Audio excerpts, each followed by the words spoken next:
ಗದಗ್ನ ಚಿಕ್ಕಟ್ಟಿ ಸಂಸ್ಥೆಯಲ್ಲಿ 76ನೇ ಗಣರಾಜ್ಯೋತ್ಸವ ಸಂಭ್ರಮ. ಮಕ್ಕಳಿಗೆ ಶಿಕ್ಷಣದ ಜೊತೆಗೆ ಸಂಸ್ಕಾರ, ಸಂಸ್ಕೃತಿ ಮುಖ್ಯ. ನಿವೃತ್ತ ನ್ಯಾಯಮೂರ್ತಿ ಅರಳಿ ನಾಗರಾಜ್. ಮಕ್ಕಳಿಗೆ ಶಿಕ್ಷಣದ ಜೊತೆಗೆ ಸಂಸ್ಕಾರ, ಸಂಸ್ಕೃತಿಯನ್ನ ಮುಖ್ಯವಾಗಿ ಕಲಿಸಬೇಕಾಗಿದೆ. ಆ ಜವಾಬ್ದಾರಿಯನ್ನ ಮನೆಯಲ್ಲಿ ಪಾಲಕರು ಹಾಗೂ ಶಾಲೆಯಲ್ಲಿ ಶಿಕ್ಷಕರು ಪ್ರಾಮಾಣಿಕವಾಗಿ ಮಾಡಲೇಬೇಕು. ಅಂದಾಗ ಮಾತ್ರ ಭವಿಷ್ಯತ್ತಿನ ನಮ್ಮ ಭಾವಿ ಪ್ರಜೆಗಳು ಉತ್ತಮ ನಾಗರಿಕರಾಗಿ ಹೊರಹೊಮ್ಮಲು ಸಾಧ್ಯ ಎಂದು ನಿವೃತ್ತ ನ್ಯಾಯಮೂರ್ತಿಗಳಾದ ಅರಳಿ ನಾಗರಾಜ್ ಅವರು ಹೇಳಿದರು. ನಗರದ ಪ್ರತಿಷ್ಠಿತ ಸಂಸ್ಥೆಯಾದ ಚಿಕ್ಕಟ್ಟಿ ಸಮೂಹ ಶಿಕ್ಷಣ ಸಂಸ್ಥೆಯಲ್ಲಿ ಜರುಗಿದ 76ನೇ ಗಣರಾಜ್ಯೋತ್ಸವದ ಧ್ವಜಾರೋಹಣ ನೆರವೇರಿಸಿ ಅವರು ಮಾತನಾಡಿದರು.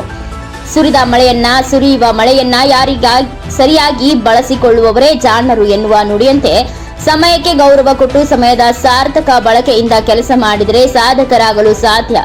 ದೇಶಾಭಿಮಾನ, ಆದರ್ಶ ಅನುಕರಣೆಯ ಯುವ ಜನರೇ ನಮ್ಮ ದೇಶದ ಆಸ್ತಿ ಮತ್ತು ಶಕ್ತಿ ಎಂದು ಹೇಳಿದರು.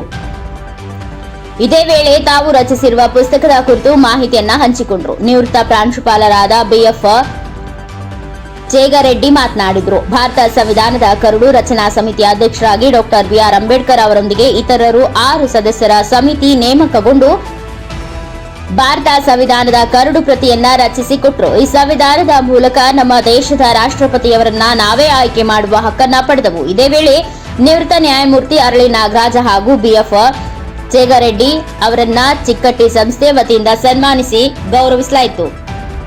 ನಂತರ ಮಕ್ಕಳಿಂದ ದೇಶಭಕ್ತಿ ಗೀತೆಯುಳ್ಳ ವಿವಿಧ ಸಾಂಸ್ಕೃತಿಕ ಕಾರ್ಯಕ್ರಮಗಳು ಜರುಗಿದವು.